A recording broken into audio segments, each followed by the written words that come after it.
my guest in the studio today is pharmacist Claire Capriola.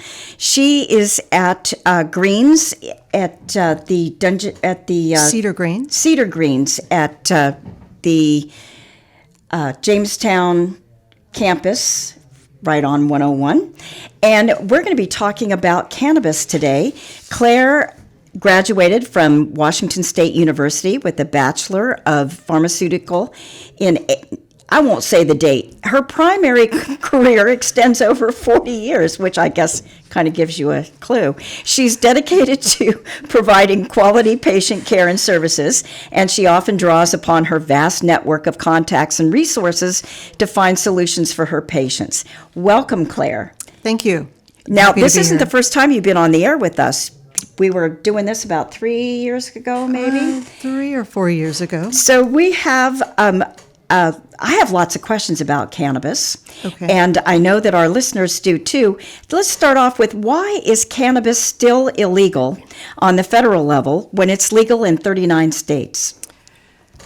Well, cannabis remains federally illegal because it's still a Schedule I drug under the Controlled Substances Act. The Controlled Substances Act places drugs into 5 schedules based on their potential for abuse, medical use, and safety, with Schedule I being the most restrictive and Schedule V the least restrictive. Basically, cannabis is federally scheduled as a schedule or classified as a Schedule I. Many states have legalized it for medical or recreational or both uses. The Department of Justice recently initiated a process to move cannabis to Schedule III, which would recognize its acceptance for medical use and place it in a category which is less restrictive. This would allow us to do more research. At this point, we're really stuck because states have legalized it, and federally it's against the law. So it's a really tough situation to be in. Well, what's the difference between recreational and medical cannabis? Recreational is used for personal enjoyment and can be purchased by an adult over 21 in states where it's legal. Medical cannabis is used to treat certain qualifying medical conditions in this state, like chronic pain, MS, PTSD. Medical cannabis is sold in medically endorsed cannabis dispensaries. There's a list of these dispensaries located on the Washington State website. But medical cannabis also requires an authorization from a qualified medical provider and approval from the state in the form of a medical cannabis card or a green card. Having a medical cannabis card allows clients to purchase larger quantities of cannabis tax-free, which is about a 37% discount, which could be quite a bit for a patient using cannabis medicinally. Cannabis is not covered by your health insurance, so it could be quite a financial burden.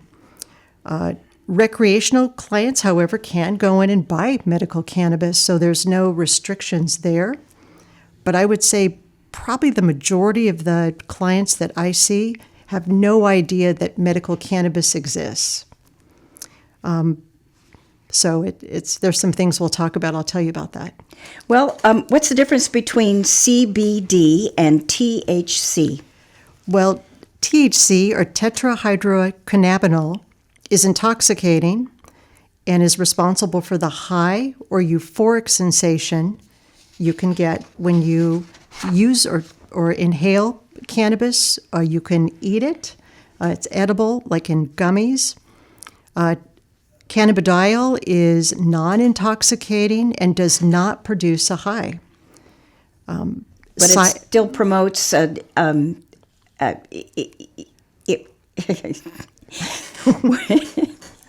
where it's helping with pain. The CBD. Yeah. CBD can help with pain. It can, at higher doses, create drowsiness. So, I'm sure everyone's been to Sunny Farms locally, and you'll go to the cash register and you'll see a little CBD, CBN gummy for sleep. Higher doses of the CBD can cause drowsiness and help reduce anxiety, but you'll never feel high from consuming or using CBD. Okay. Yeah. I know so little about it. I'm not asking very good questions. No, So, like, say, for instance, if you have lower back pain, what would you suggest if someone came in and said, "I have lower back pain. I've never taken anything before"? What would you suggest they do? So this is really what I do at Cedar Greens. I'll have clients come in that have never used cannabis, and really it's about educating you about how to use it. If using cannabis can interact with some of the medications that you take chronically, for instance, you may come in and we'll sit down, we'll look at your medications, and you might be taking a medication for blood pressure. CBD, because it can cause relaxation, can drop your blood pressure. So it would be one of those things to make sure that you monitor on a daily basis if you're using CBD for pain. I think now would be a good time to remind people what you told us the last time you were here. Keep a journal. Yes, so I always recommend that you have some type of journal or a way of recording the products that you try. You can write down the name of the product, the strength of the product, how often you take the product, and write down how you feel. It may be that you don't really feel anything. Write that down as you slowly, if you start at a low dose and slowly increase that dose, once you get to the dose where you start to feel something, usually you stop. So it's a low and slow progression as far as dosing goes, and everyone's different. Okay. So it's really hard for me to sit here and tell you exactly what you should take. Right. Right. Right. And so you're saying that you will get high from THC. Correct. And you won't get high from CBD. Correct. So why would someone take THC? Well, so there are products, tinctures, for instance, that contain both CBD and THC. THC is a great pain reliever, and so is CBD. Some individuals prefer more drowsiness, or maybe they want to use it for sleep. Probably the majority of clients that I see have struggles with insomnia. Okay. And so they'll come in and they'll try some of the tinctures, and THC can cause drowsiness. So it's when you dose THC at a higher dose, and it could be a higher dose for you, where you could have more euphoria, or you might feel pretty sleepy and pretty tired. The gummies are more of a challenge because it takes about 2 hours for a gummy to be absorbed and to start, for you to feel anything. We have some clients that will come in, they'll take a gummy, they don't feel anything in 1 hour, and they're like, wow, I have to get to sleep. And so they'll take another one. And by the time 2 hours rolls around, you're out of it. And you may be a little paranoid. Because that would be a possible side effect from getting too much THC. Okay, and there's not a good way of knowing until you kind of figure out what works for you. Right, it's low and slow. It's like medication. Not all medications work for us. So you really have to take account of what you're taking, the time you're taking it, how it makes you feel, and just go low and slow with dosing. What's the difference between cannabis and hemp? Hemp and cannabis are both varieties of the same plant species, Cannabis sativa, but are defined by their THC content. Hemp is Cannabis sativa bred to have a THC concentration of 0.3% or less, making it non-intoxicating because it's mostly CBD, and suitable for industrial uses like building materials, paper, textiles, and food products, and CBD products. So would hemp mainly be topical? Hemp, no. So hemp would be one of our sources of getting CBD. Okay. So with hemp, hemp that you see in the grocery store, online, Amazon.com, anything that you can purchase online is hemp derived, so it's federally legal. through the Farm Act in 2018. So it's hemp, because hemp is now federally legal, it's a great source of CBD. So CBD products are technically legal, and because they have 0.3% less of THC. So you'll see that everywhere. Topically, CBD does work well topically, also with, THC does and some other phytocannabinoids. But it does work. So hemp is federally legal. So it's just a source of CBD. Cannabis, the regular cannabis or marijuana, has higher than 0.3% THC. So anything higher than that is classified as cannabis. So how do you know what you're getting? If you're not going to a pharmacist such as yourself, how would you know?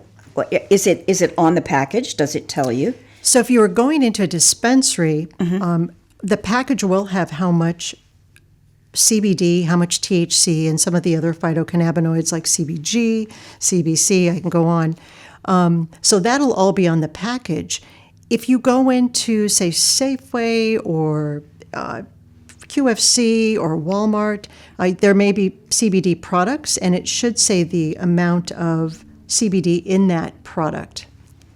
Okay. Yeah. So if you've never tried this before and you've got chronic pain, okay, then it would probably be best to go to a pharmacist like yourself so that you can kind of know if you're going to work with someone on what kind of medication they're on now. Right. And do you work with folks, medical doctors, when you're prescribing something? Oh, so now I can't prescribe, and really it's more of an authorization through a qualified medical provider. So these would be providers that are certified with the state. Okay.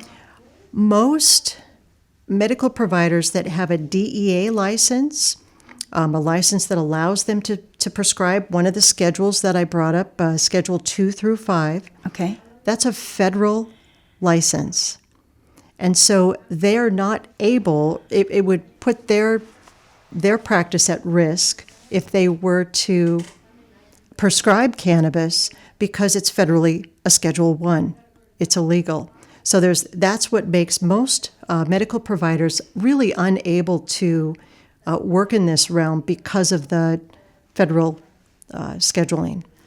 So one way to do that would be to go to a naturopathic doctor. We do have several in this area that you can go in and see to get a medical authorization. Once you get that medical authorization, you can take that to a medically endorsed dispensary. Certified medical cannabis consultants can issue your card, and then you're able to do a little bit more. I'll tell you a little bit more about that. Well, tell us how, if someone needed to get a medical card, a green card, how would they go about doing that? We have a list of providers in this area, so you would contact that provider. Usually it's a cash fee. You would go in, sit down with a provider, and you would have a condition that would qualify for medical cannabis. There are 9 different conditions in this state of Washington, and so they would issue that authorization for you, and then you would take that form to a medically endorsed dispensary. So that would be the benefit of having a medical cannabis authorization card? The benefit, there's quite a few benefits. So there's a tax-free, it's tax-free, so it's about a 37% discount. It allows you to purchase more cannabis at one time, 3 times the amount that a recreational cannabis person would be able to purchase when they're in a dispensary. It gives you some legal protection if you have that, with housing and some other things. And it also allows you, if you want to grow cannabis, to cultivate it and grow it for yourself. So there's other options. It gives you a little bit more freedom with the cannabis. So basically, purchasing more product. You can also purchase stronger THC products that are medically endorsed. So those are some of the benefits of doing that. What kind of conditions would people normally come to you with, saying, I'm anxious or I have pain? I would say both of those. Anxiety, pain, insomnia is a big one. Chronic pain is really up there. I think a lot of patients don't want to take opiate medications or medications in those 5 schedules that I mentioned.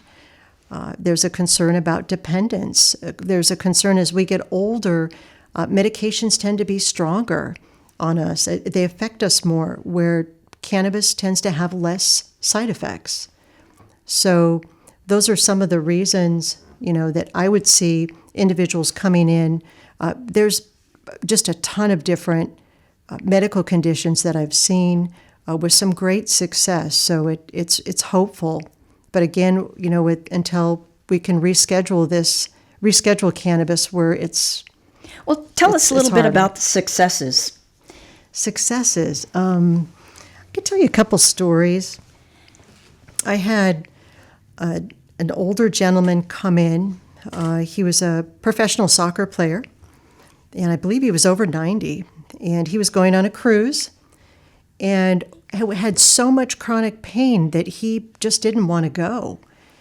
And he came in, we ended up coming, agreeing, or I kind of pointed him in a direction of a tincture, that kind of a low and slow type tincture that changed his life. So he was able to go on the cruise. He had a great time. So it improved his quality of life with not too many side effects, which was great. Just numerous accounts of individuals it changing their life and being able to reduce some of the pain medication that they're on. The big important thing here is cannabis can be really beneficial, but you have to have a great relationship with your provider and make sure that you tell your provider, hey, this is something that I'm considering. So never to stop your medications, don't do that. Always check with your medical provider. But if you're going to add cannabis to your regimen, make sure you let them know too. So it's a team effort.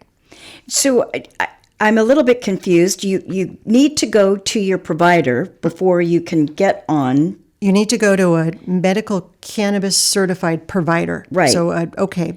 And so you've got a medical doctor, and you want to get off of your medication, your pain medication. Mm-hmm. Do you talk to your doctor before going to the provider to say, yes, here's a provider that can prescribe cannabis, and then go to the farm, come to you? Yeah. No. So is that how it works? Yeah. So if you thought, okay, say I come to you and I say, well, I've got arthritis in my knees. Okay. And my doctor says, well, try, a topical, something, a salve that you can buy at the grocery store. Try that first. Okay. And I say, well, that's not working. Now what? And at that point, if I talked to my doctor and said, I'm thinking about going to a medical cannabis provider, and here's the list that I got from the pharmacy.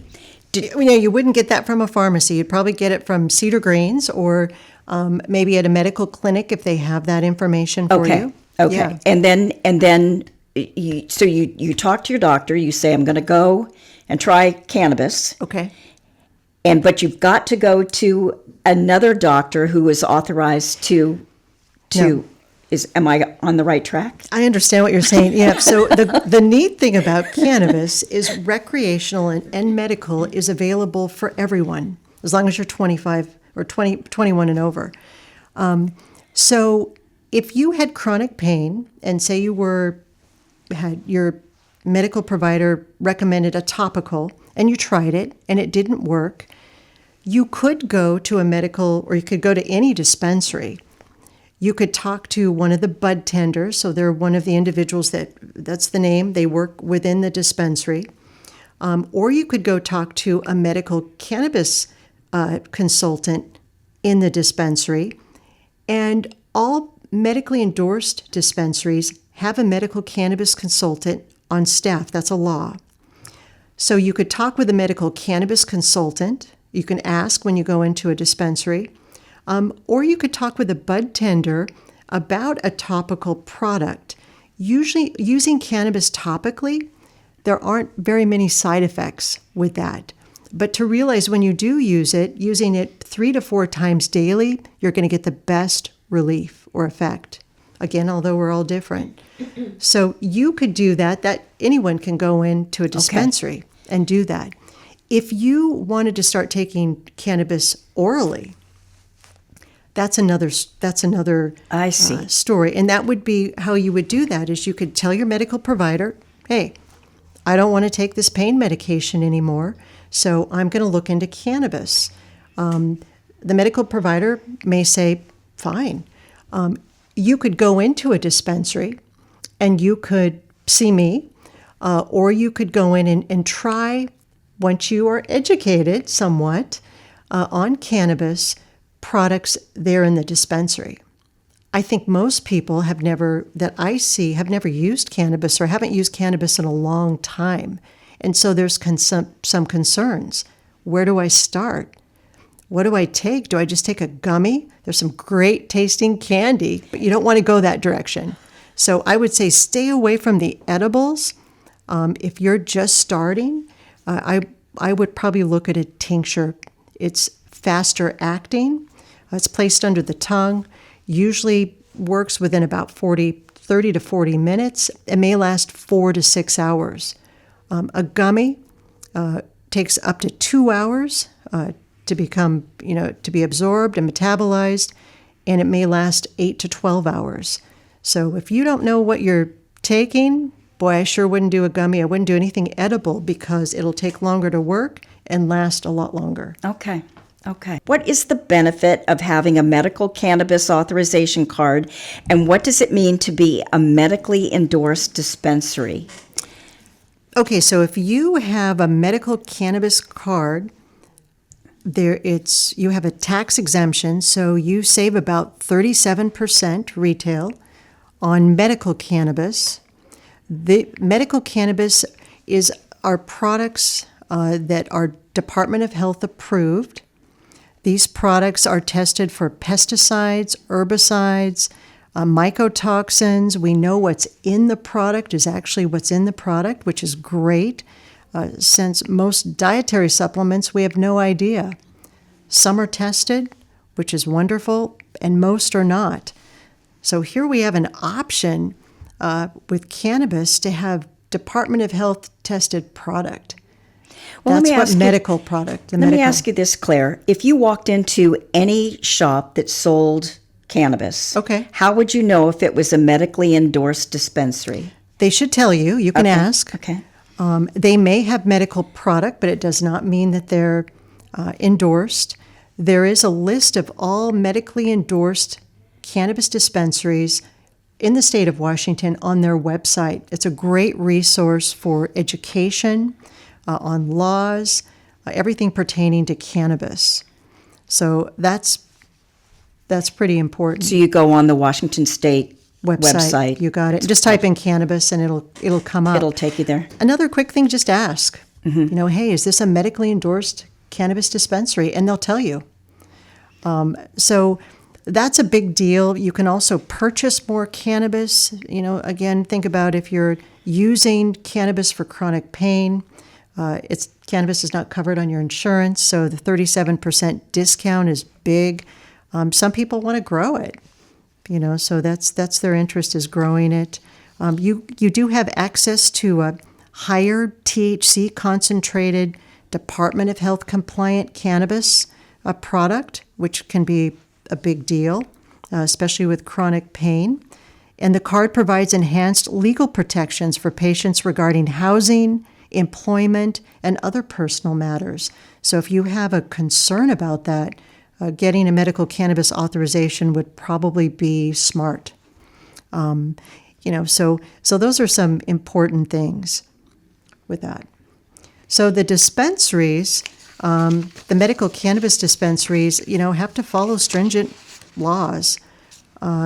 So they can sell the high THC products and specific Department of Health compliant products to registered medical cannabis patients.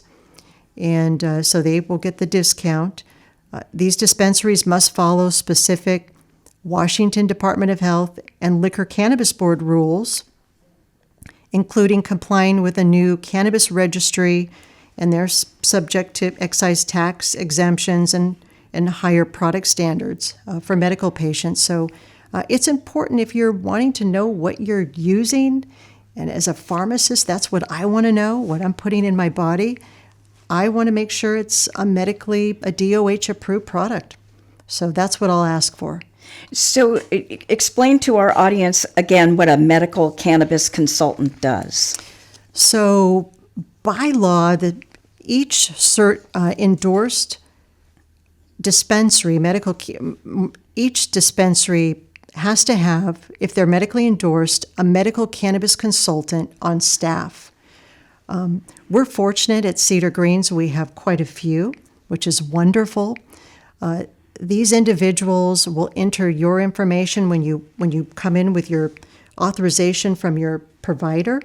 They'll provide a recognition card or a green card. Usually it's an ID card with your picture on it. They'll enter your name in the database, the state database. They can help you choose cannabis products that might be appropriate for the medical condition that you're wanting to use it for.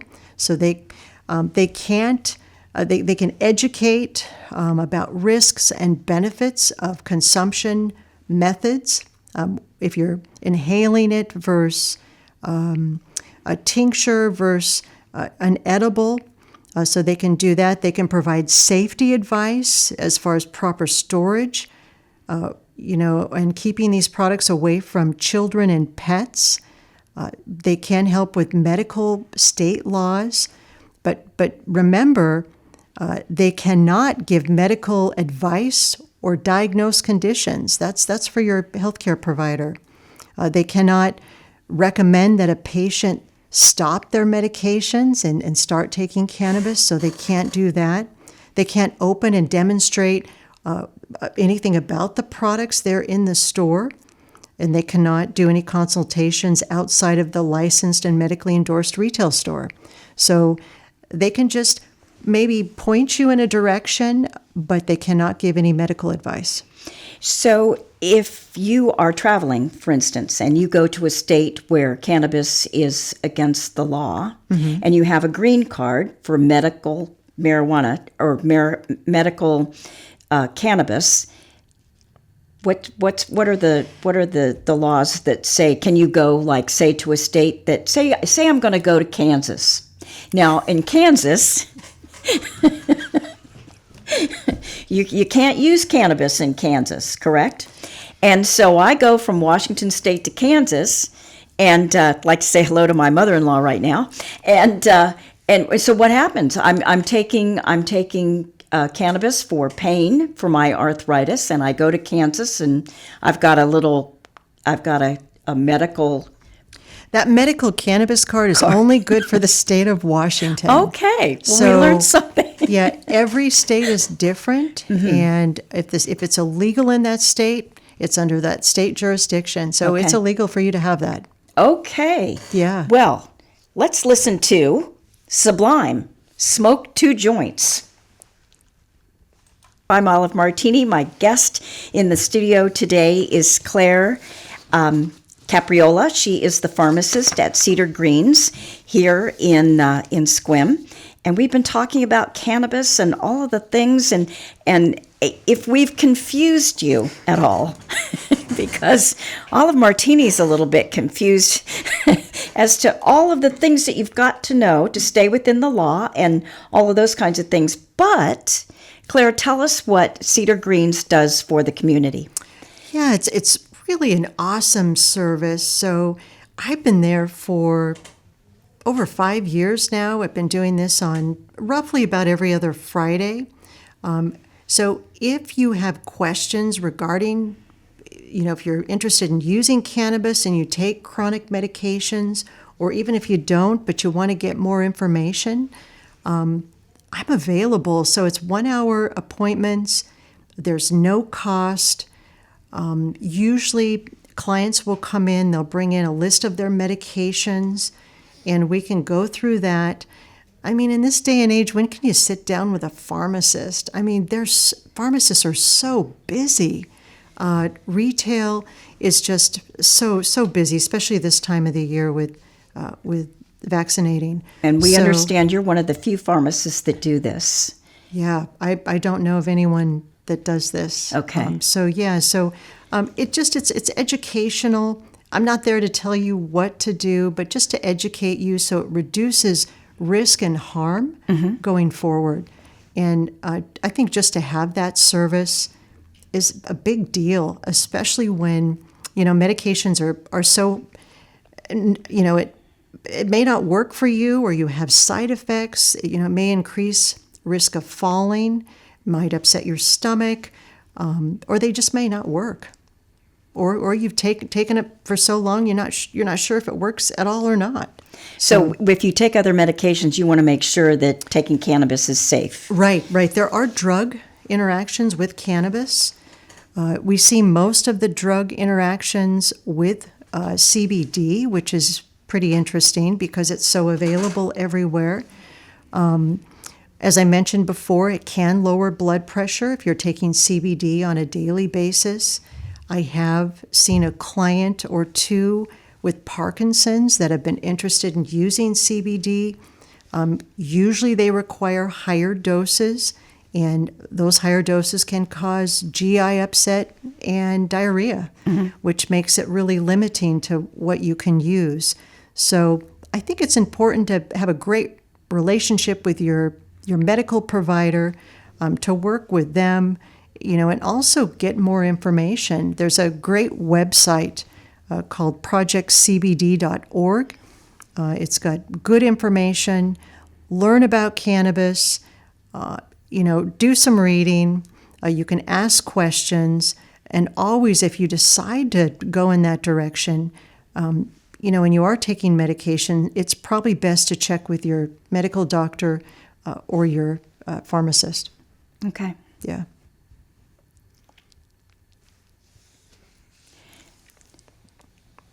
So you've told us what a medical cannabis consultant does, and how to use cannabis safely, and how to make an appointment with you, because you're there on Fridays. Every other Friday. Every roughly, other yeah. Friday. So someone who's never taken cannabis before, doesn't know where to start. Talk a little bit more about the journaling, because I think that's important. Yes. For people to, if you've never taken it, you've got to start low and slow. And again, you've got to make sure that what you're taking is working. And if it isn't working, talk with Claire. Yeah, cannabis is a plant. A plant it's not like a medication that when you manufacture it, you know exactly that a 10 milligram tablet is a 10 milligram tablet. Cannabis not only has CBD and THC, it also has other phytocannabinoids or cannabis-like constituents in that plant. When you go in to get a tincture, it could be flower. You could be using flower to inhale it, or an edible. Usually the percentages, you can look on the package of the products in the dispensaries, and it will tell you how much THC and how much CBD is in that package. It's never going to be the same.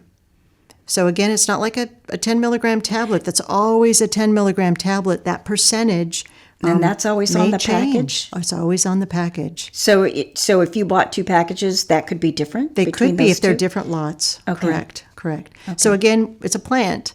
They've, with the different breeding and different strains, it's so complex right now just to grow cannabis. So if with the you're different growing your strains. own cannabis, how would you know what you're getting? That's a whole nother process. You can purchase seeds and grow if you're a medical cannabis patient. You can do that. It takes a lot of research. It's a lot of trials. That's why the journaling is really good. You might find a certain strain or a certain percentage of THC versus CBD and some of the other phytocannabinoids. So really what that journal is making sure you write the product down. You can write down the dose you use. You can even look at the milligram per dose. There's other things in full extracts that have not only the cannabinoid type components, which is the THC, CBD, CBG, also terpenes, bioflavonoids. So again, remember, this is a plant. It's that whole entourage effect of all of those components together that helps treat. So what did you call the folks that work in the dispensaries? Bud Tenders. So they're not all pharmacists. Oh, no. Yeah, no. And when you go into a dispensary, you have to have cash. You do. So it's cash only, usually, most dispensaries. And there are ATM machines usually within those dispensaries. So you do need cash. So to wrap up, kind of tell us, there might be a stigma still for some people that want to take cannabis for pain or something like that. So tell us a little bit about those 3 ways that you can take cannabis and relieve pain. Yeah, so there's definitely a stigma. Everyone thinks, marijuana or Mary Jane. Cannabis has been around for a really long time, and it was actually medical providers were prescribing it in the late 1800s, early 1900s. So it really wasn't until 1970 with the Controlled Substances Act that cannabis became illegal. So it's been around, but it's plant medicine. And with plant medicine, there's seems to be somewhat less side effects, less risks. So it's just a lot of individuals still have that stigma. So when they come into a dispensary, they're uncomfortable. You get in there, there's so many different things everywhere. You have no idea what everything is, and you feel uncomfortable. That's what, with the medically endorsed cannabis dispensaries throughout the state, you're able to go in and talk to some people, some medical cannabis consultants or informed bud tenders, and they'll usually steer you in a pretty good direction. Okay. So, yeah. And so talk about the tincture again. It's not topical. You put that under your tongue? Tincture goes under the tongue, so it's absorbed sublingually or absorbed under the tongue. It's got a quicker onset of action compared to, say, an edible, which can take up to 2 hours. And you could dose it a little bit. You're able to somewhat control how much you get. So there it comes with a little measuring dropper, so you can use that. And you talked about inhalers, too. Yeah, so cannabis, a lot of individuals will smoke it or inhale it. The safest way to inhale cannabis is to use a vaporizer. A vaporizer is a little device, can be a large device, that heats cannabis just below combustion. And then what you're doing is you're inhaling the vapors from that process instead of burning cannabis. Whenever you burn cannabis, like smoking a cigarette, or you're burning it, and when you burn anything, it creates carcinogens. That actually can affect or irritate your lungs. So the safest way to inhale cannabis, if that's an option or something that maybe you've been smoking a lot but want to do something to help prevent that irritation to your lungs, you would look at a vaporizer, not a vape pen, but a vaporizer. And you can ask the bud tenders at the dispensaries. Yeah. Okay. And so to let our listeners know that Cedar Greens has a great they can come and see you every other Friday, you said, and it's free to go down and talk with the pharmacist to find out a little bit more about cannabis and see if it's right for you. So if you could let people how they can make an appointment with you. Just you'd call the dispensary. Just call them and say you're interested sitting down and meeting with me. we'd be more than happy to get you scheduled. Usually it's every other Friday. They're 1 hour appointments. We have the really cool thing about Cedar Greens is we have probably one of the largest medically endorsed products, assortment of products in our dispensary, which is really awesome. But there's also a consultation room, so it's a closed door. You get to walk into a beautiful space, and it's quiet, and we just get to sit there and talk about cannabis. Well, Clara, thank you so much for coming in. You've answered a lot of questions. You've still left me with some, but if you have questions, do make an appointment with Claire at Cedar Greens, right there right by the Seven Cedars Casino in the Jamestown campus. And I want to thank you so much for coming in. Yeah, my pleasure. It's a privilege to do this, so thank you very much. Well, the Wellness Radio forums are on the second Wednesday of each month at 2 p.m. And brought to you by the Dungeness Valley Health and Wellness Clinic, which is open on Monday and Thursday evenings. The doors open at 4:30 p.m. No appointments are needed. It's also free. It is SQUIM's free clinic, and they serve anyone who has no health insurance or is underfunded. So if you still have questions, give Cedar Greens a call, talk to Claire, and hopefully we answered some questions for you. Here is Herb Albert and the Tijuana Brass. More and more, amor.